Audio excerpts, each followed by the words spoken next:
মায়ের এক ধার দুধের দাম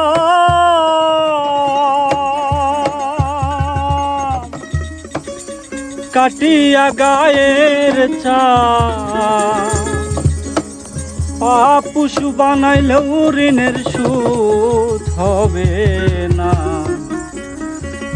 এমন দরদি ভাবে কেউ হবে না আমার মা গো। মায়ের একদার দুধের দাম কাটিয়া গায়ের দাম, একধার দুধের দাম, মায়ের একধার দুধের দাম কাটিয়া গায়ের দাম, পাপুষ বানাইলেও ঋণের সুদ হবে না। এমন দরদি ভাবে কে